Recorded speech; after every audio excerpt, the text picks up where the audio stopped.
Kaliwat ka ng laman ng balita ngayon at mga advisory ng pamahalaan, ang banta sa kabuhayan ng mga Pilipino, lalo na ng mga magsasaka, men in uniform, delivery riders, construction workers, at iba pang naghahanap buhay na exposed sa matinding init ng panahon.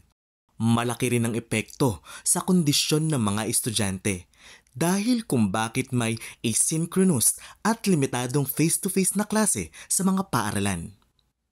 At hindi lang mga tao ang nasa bingit ng kamatayan, kundi pati ang mga alagang hayop, livestock at wild animals. Ang lahat ng ito, bunga ng nararanasang mataas na heat index. Ano nga ba ito? Ayon sa pag-aaral, ang heat index ay ang nararamdamang init ng ating katawan batay sa temperatura at alinsangan ng hangin. Sa ibang salita ay apparent temperature o kaya naman ay damang init sa Filipino. Ang heat index ang tumutukoy kung gaano ang init na kayang indain ng isang tao bago ito pumalo sa dangerous level na 42 degrees Celsius hanggang 46 degrees Celsius na temperatura.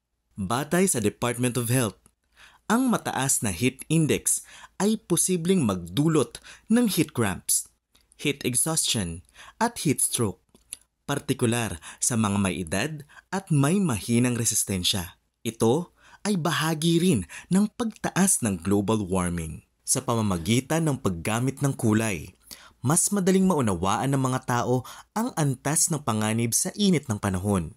Una, ang temperatura mula 27 degrees Celsius hanggang 32 degrees Celsius ay nasa kategoryang green o caution, kung saan komportable pa ang ating nararamdaman.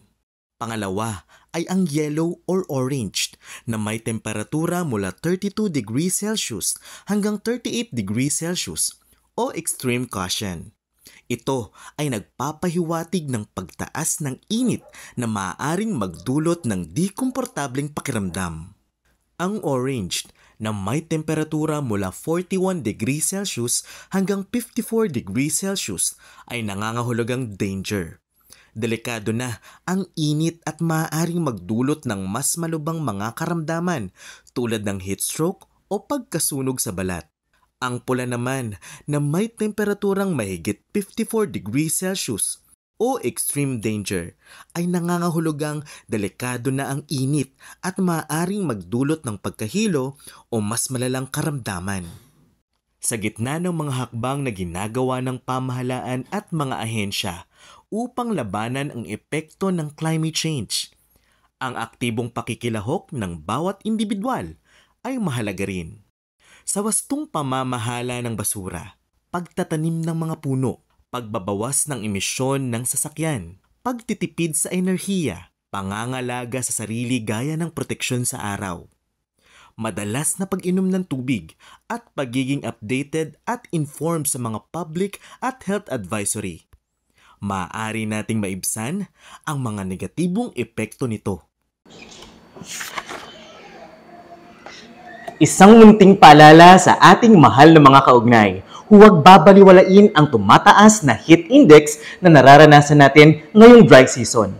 Alagaan ang sarili, ang pamilya at ang alagang hayop upang makaiwas sa mga sakit at karamdamang hatid ng ating mainit na panahon. Ako si Kuya Kiro, ang inyong kaugnay sa magandang kalusugan.